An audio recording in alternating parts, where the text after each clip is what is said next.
sebatas lagu, tak sebatas perlu, ku datang Tuhan.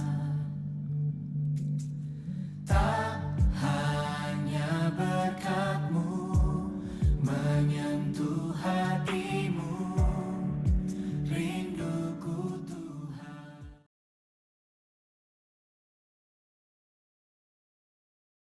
Shalom, kita jumpa lagi dalam Voice of Hope, Suara Pengharapan, kali ini dengan topik Bersatu Menantikan Janjinya. Kisah Para Rasul 1 ayat 14 mengatakan, mereka semua bertekun dengan sehati dalam doa bersama-sama, dengan beberapa perempuan serta Maria ibu Yesus, dan dengan saudara-saudara Yesus. Saudara, ayat ini mengajar dan memperlengkapi kita sebagai orang Kristen, khususnya tentang menantikan Tuhan. Murid-murid Yesus menantikan Roh Kudus yang dijanjikan turun ke atas mereka. Mereka berdoa dan mencari kehendak dan pimpinan Tuhan. Kita dapat mengaplikasikannya dalam penantian kita akan Tuhan. Baik ketika menanti jawaban doa, menanti pimpinannya, ataupun menanti sebelum mengambil keputusan besar agar sesuai dengan kehendaknya.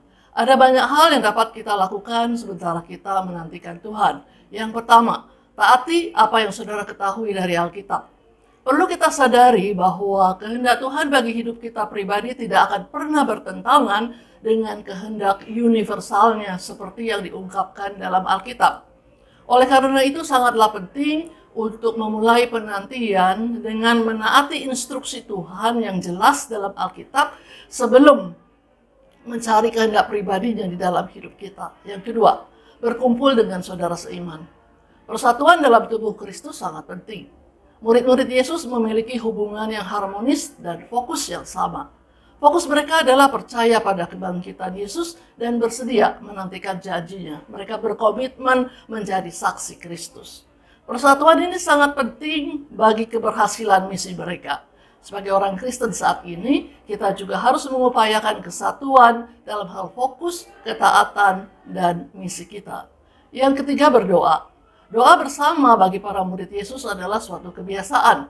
Kali ini mereka berkumpul dan berdoa agar Roh Kudus yang dijanjikan Yesus turun ke atas mereka.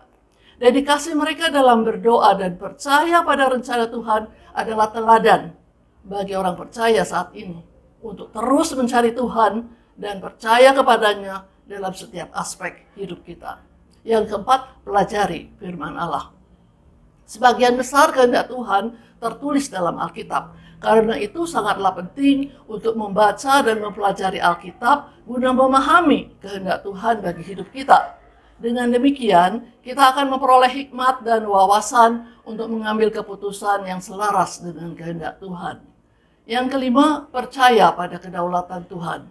Para rasul memahami bahwa mereka tidak dapat mengandalkan nalar manusia dalam memilih rasul pengganti Yudas. Mereka percaya pada kedaulatan dan hikmat Tuhan dan untuk mengungkapkan pilihannya ketika kita dihadapkan pada keputusan-keputusan penting.